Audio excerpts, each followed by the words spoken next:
Hello everyone, this is RK Verma and a very warm welcome to Science Messenger. Today we are ready to discuss about a very important chemical compound which is widely used in our kitchen by our mothers for making bread and cake. तो आज हम पढ़ने वाले हैं sodium bicarbonate या sodium hydrogen carbonate, इसी को हम बेकिंग सोडा भी कहते हैं। ये हमारे किचन में यूज किया जाता है केक और ब्रेड बनाने के लिए। इसके लिए हम इसको आटे में डाल देते हैं और जब हम आटे को गरम करके केक या ब्रेड बनाते हैं तो ये गरम करने के बाद सोडियम कार्बोनेट में कन्वर्ट होता है, कार्बन डाइऑक्साइड बनती है और चूँकि कार्बन डाइऑक्साइड गैस होती है तो वहाँ से निकलती है, जहाँ से निकलती है वहाँ पर वो स्पेसेज बनाती है होल। इसी के चलते हमारा केक या ब्रेड स्पंजी और फ्लफी हो जाता है। तो आइए हम देखते हैं इस केमिकल को, बेकिंग सोडा। इसी को हम सोडियम हाइड्रोजन कार्बोनेट या सोडियम बाइकार्बोनेट भी कहते हैं। इसका फार्मूला होता है NaHCO3 सोडियम हाइड्रोजन कार्बोनेट, इसी को हम सोडियम बाइकार्बोनेट भी कहते हैं और इसी का कॉमन नेम है बेकिंग सोडा। बेकिंग सोडा मतलब खाने का सोडा। खाने का सोडा इसलिए कहा जाता है क्योंकि ये बेकिंग पाउडर में मिलाया जाता है और बेकिंग पाउडर हमारे किचन में केक और ब्रेड बनाने के लिए यूज किया जाता है।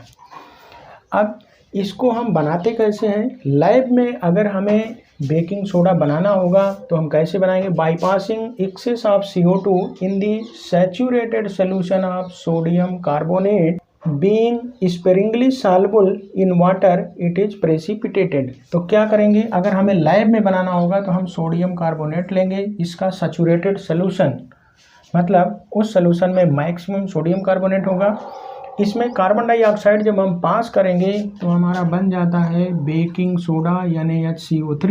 ये वाटर में स्पेरिंगली सॉल्युबल होता है, इसलिए प्रेसिपिटेट के रूप में हमें यहाँ मिल जाता है और इस तरह से हम लैब में सोडियम बाइकार्बोनेट या बेकिंग सोडा बना लेते हैं। अब कॉमर्शियल स्केल पर अगर हमें इसे बनाना होगा तो on commercial scale it is formed as intermediate product in the carbonation tower when washing soda is prepared by Solvay process. हमने इसके पहले वाले वीडियो में देखा था, साल्वे प्रोसेस से वॉशिंग सोडा बना रहे थे जब हम, तो उसमें सबसे पहले सोडियम बाइकार्बोनेट बनता है जिसको हम हीट करने के बाद वॉशिंग सोडा बनाते हैं। तो साल्वे प्रोसेस में एक इंटरमीडिएट प्रोडक्ट के रूप में सबसे पहले यही बेकिंग सोडा बनता है। तो कॉमर्शियल स्केल पर हम उसको वहीं से प्राप्त कर लेते हैं। और साल्वे प्रोसेस में हमने किस तरह से बनाया था? ब्राइन सोल्यूशन लिया था, NaCl का 30% सोल्यूशन ब्राइन सोल्यूशन, और उसमें अमोनिया पास किया था, कार्बन डाइऑक्साइड पास किया था, तो हमें मिल गया था ये NaCO3 बेकिंग सोडा। और यहीं से हम कॉमर्शियल स्केल पर साल्वे प्रोसेस के द्वारा इसको बनाते हैं। अब सबसे इम्पॉर्टेंट चीज़ इसमें पूछी जाती है, what is difference between baking soda and baking powder. तो बेकिंग सोडा का मतलब होता है NaHCO3 सोडियम बाइकार्बोनेट या सोडियम हाइड्रोजन कार्बोनेट, ये है हमारा बेकिंग सोडा। और बेकिंग पाउडर हम किसे कहते हैं? बेकिंग सोडा में थोड़ा सा एसिड मिला दिया जाता है, जैसे कि टार्टेरिक एसिड। ये है टार्टेरिक एसिड CHOH तो टार्टेरिक एसिड थोड़ी मात्रा में इसमें मिला दिया जाता है, तब हम इसको कहते हैं बेकिंग पाउडर। यानी कि baking powder equal to baking soda plus tartaric acid, ये दोनों में डिफरेंस है। अब इसमें टार्टेरिक एसिड क्यों मिलाया जाता है, इसको हम अभी आगे पढ़ेंगे। टार्टेरिक एसिड इसलिए मिलाया जाता है चूँकि इसका नेचर होता है बेसिक, और इसके बेसिक नेचर को न्यूट्रलाइज करने के लिए इसमें हम थोड़ा सा टार्टेरिक एसिड मिला देते हैं। अदरवाइज इसका बेसिक नेचर होने के चलते जब हम इसको केक या ब्रेड में डालेंगे तो उसका टेस्ट कड़वा लगेगा। इसके यूजेज के बारे में देख लेते हैं।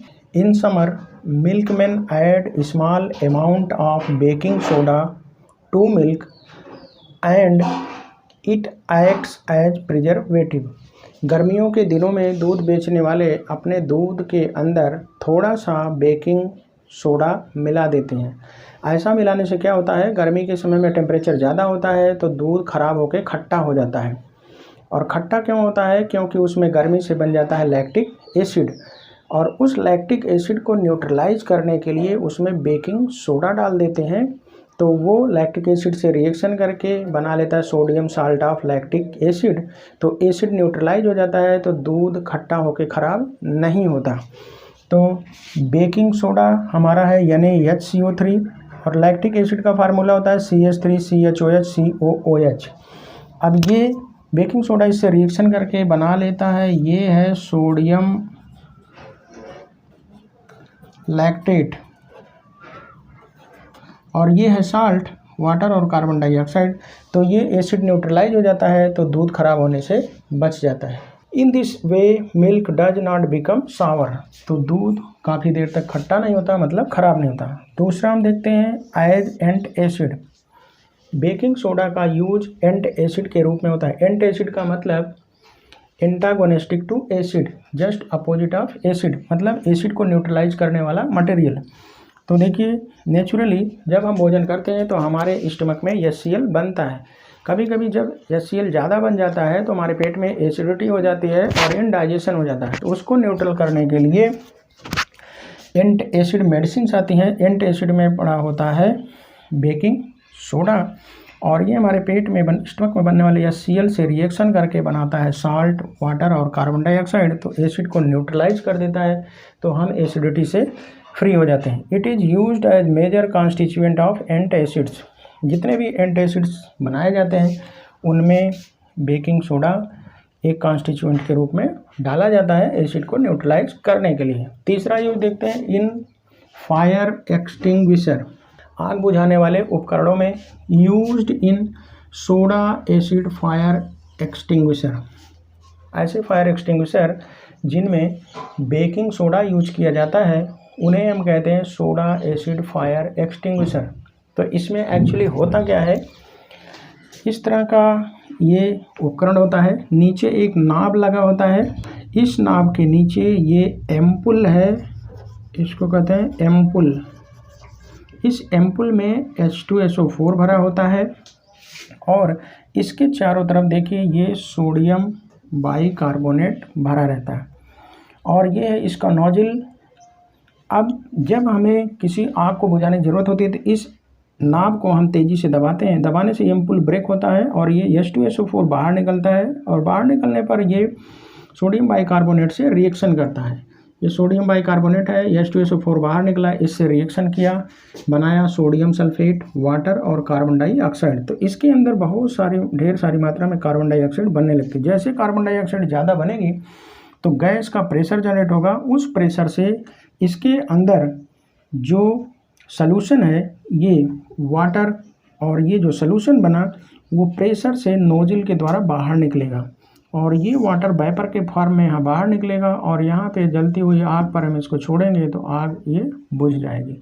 तो इस तरह से ये फायर एक्सटिंग्विशर में भी इसका यूज किया जाता है। When enough pressure generated gas pushes the water solution which escapes out the nozzle with force and extinguishes fire. तो यहाँ से प्रेशर के साथ ये कार्बन डाइऑक्साइड का प्रेशर जैसे यहाँ बनेगा, प्रेशर के साथ यहाँ से सॉल्यूशन बाहर आएगा और ये वाटर वेपर बाहर निकलेगी, तो वाटर वेपर आग को बुझा देगी। एक्चुअली इस सोडा एसिड फायर एक्सटिंग्विशर में कार्बन डाइऑक्साइड आग बुझाने का काम नहीं करती है, आग बुझाने का काम वाटर वेपर करती हैं। कार्बन डाइऑक्साइड केवल यहाँ पर प्रेशर जनरेट करने का कार्य करती है। तो इस तरह से हमने देखे यूजेज ऑफ सोडियम बाइकार्बोनेट या सोडियम हाइड्रोजन कार्बोनेट।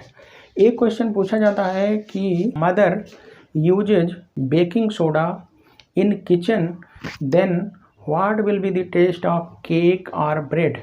मान लीजिए आपकी माँ किचन में केक या ब्रेड बनाना चाहती हैं और आटे में वो डायरेक्ट डाल देती हैं क्या, बेकिंग सोडा, बेकिंग पाउडर नहीं, बेकिंग सोडा। तो बेकिंग सोडा जब डाल देंगी तो क्या होगा, जब हम उस आटे को गर्म करके केक या ब्रेड बनाएंगे तो बेकिंग सोडा को गर्म करने पे बनता है सोडियम कार्बोनेट, कार्बन डाइऑक्साइड और वाटर वेपर। तो वाटर वेपर गर्म होकर बाहर निकल जाती है, कार्बन डाइऑक्साइड गैस के फॉर्म में होती है। ये मान लीजिए हमारा इतना बड़ा ब्रेड बना, तो कार्बन डाइऑक्साइड जहाँ से निकलेगी वहाँ पर होल बन जाएंगे, और होल बनने से आपने देखा होगा ब्रेड या केक स्पंजी होता है, तो स्पंजी हो जाएगा। लेकिन इसमें रहेगा ये सोडियम कार्बोनेट, और सोडियम कार्बोनेट का नेचर होता है बेसिक, और इस बेसिक नेचर के कारण इस केक या ब्रेड को जब हम खाएंगे तो उसका टेस्ट हमें कड़वा लगेगा। इसीलिए केक या ब्रेड बनाने के लिए जब हम यूज करते हैं तो बेकिंग पाउडर यूज करते हैं, ना कि बेकिंग सोडा। बेकिंग पाउडर में यहाँ पर टार्टरिक एसिड मिल जाएगा, टार्टरिक एसिड। तो जो यहाँ पर ये बेसिक नेचर इसका है सोडियम कार्बोनेट का, उसको ये टार्टरिक एसिड न्यूट्रलाइज कर देगा, तो केक या ब्रेड का टेस्ट जो है कड़वा नहीं होगा।